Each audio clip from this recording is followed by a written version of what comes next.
Hello, hello. Welcome to this quick Q&A. I hope you're doing well. And let's see here.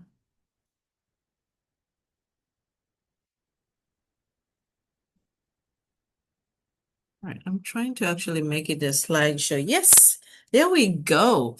Well, welcome to this quick Q&A. Actually, I'm answering some questions that came from some of my audience. So the question today is going to be geared towards tech professionals, anyone in tech, but again, it's kind of specific, so it may not apply to everyone. However, for anyone, whether you tech, your healthcare professional, your marketing and other areas, do know that this also applies.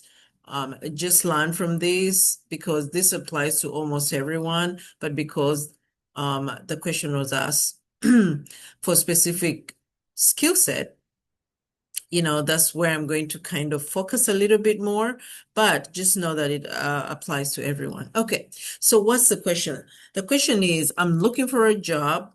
I have a background as a business analyst with experience in SQL.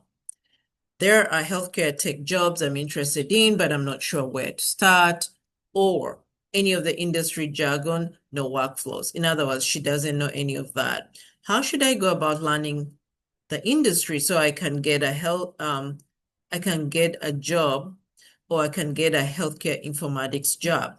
So first things first, soon as I hear SQL, we all know SQL has to do with data, and here I have it. So SQL has to do with data, which stands for structured query language. So within healthcare, because I myself have done this, it's called the system I use, actually, it was called DBMS, meaning data management, DBMS, database management system.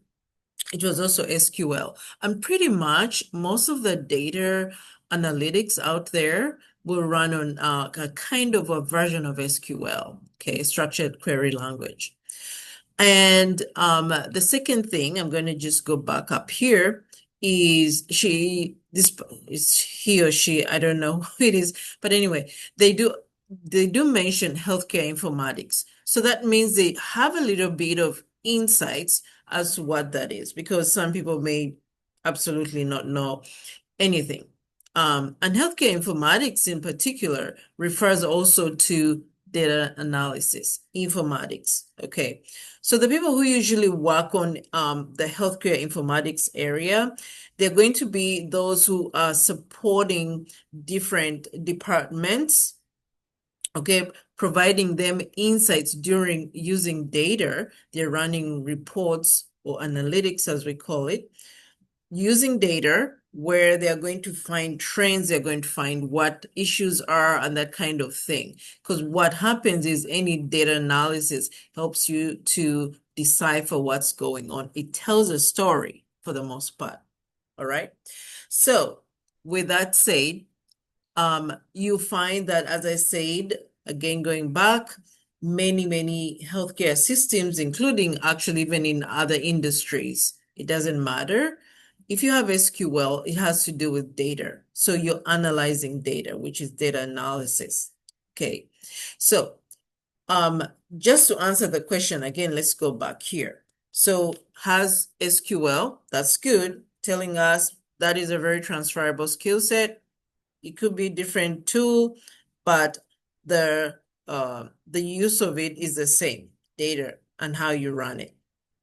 So asking, how do I go about knowing where to start and also learning the industry jargon or the workflows?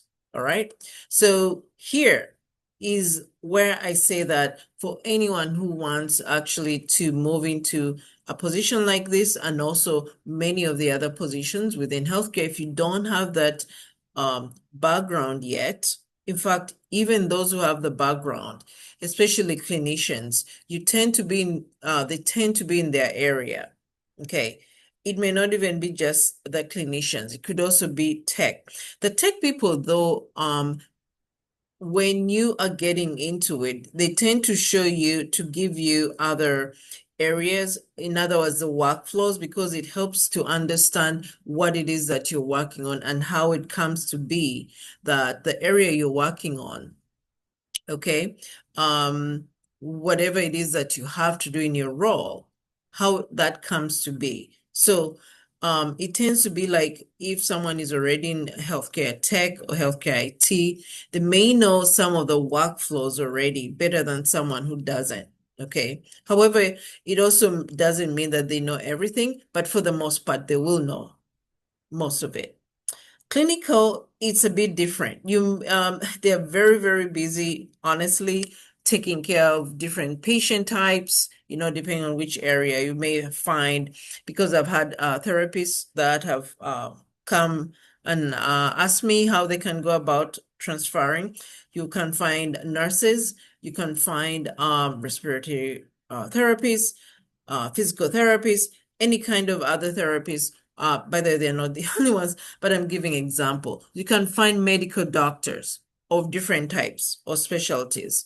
They could be that they're going into the tech side to help, sometimes even as founders themselves, because because of some issues they had and they want to create solutions, okay? But you can also find that, excuse me, they are actually going into those areas to help with design, to help with what workflows may be, in a consultative perspective, that they could do those designs. Okay.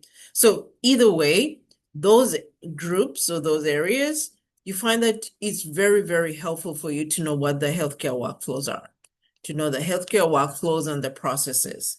Now, the thing about it is, doesn't mean that just because you have to know them, that you're going to work with everything. You're not.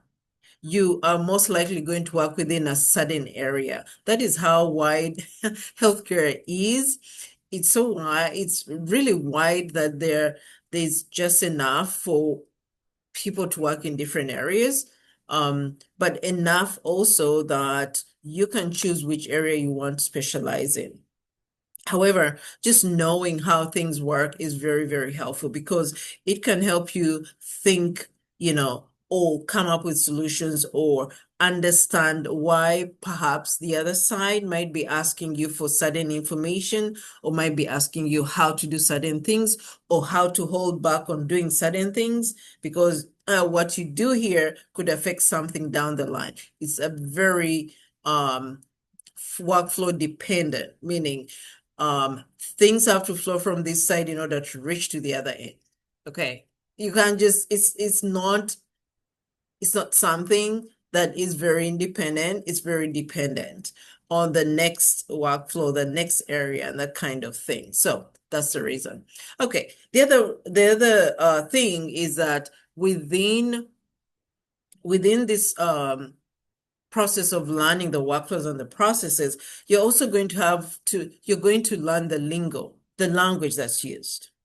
You're going to learn the terminologies that are used. Okay. And in order to learn that, in the end, you're going to learn how healthcare workflow works.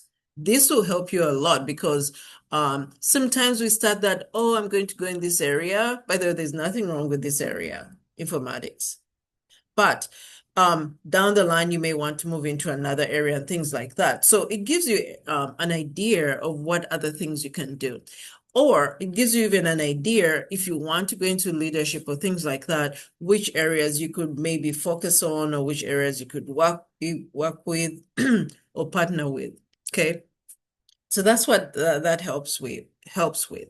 And then what happens is that whichever area that you may choose you want to work in, you will integrate your skill sets within that area. So that's why I keep saying that anyone who wants to pivot into healthcare, you're not going to start from scratch. You're going to start from where you are, use your transferable skills, and move into the healthcare tech area. Okay. Okay, then we say knowing what it entails helps you to decide which areas you want to work in with data analytics. Why? Data analytics essentially is a very universal skill set. That's a great thing. However, you can use it in so many different areas. So in healthcare, for example, you have where you're onboarding. In summary, it's like where you're onboarding patients, the areas you're onboarding patients. Then you have the middle areas where the patients are going to see the different providers. It could be a doctor, it could be a nurse practitioner, it could be a nurse, it could be any clinician that is licensed to give care, medical care, can actually see within that area. And then afterwards, once you're done, each of these areas has a lot of processes behind the scenes.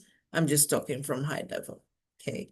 So once then, the patient has received the care, and the people in that area do whatever it is that they need to do, and then they send what they call a claim over to the insurance company. There's also other different processes and workflows that are done, and those are the ones they tend to call the back end, on the back end.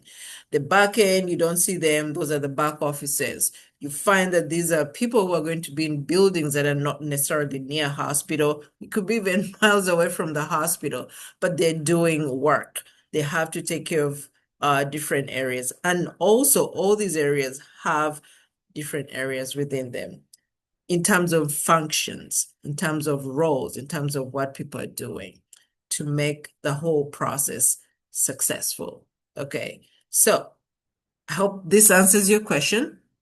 And so if anyone is interested, feel free to contact me. My name is Rachel M. Kaiser. I'm PMP certified, meaning a professional project management, a certified project management professional. That's what PMP means.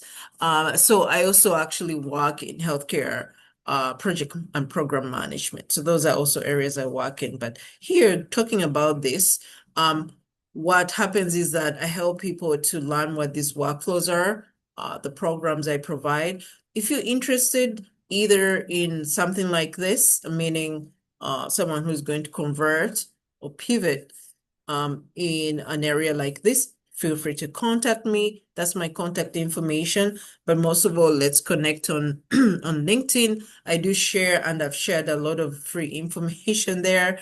Also, maybe I'll add actually my YouTube channel. It's also there. I would love for you to follow me and learn more of what I talk about. This is actually going to also be posted on YouTube channel. So hopefully this is helpful. Please do feel free. I'll stop sharing. Feel free to contact me, reach out, and let me know if you have any other questions. Hopefully this was helpful. Thank you very much.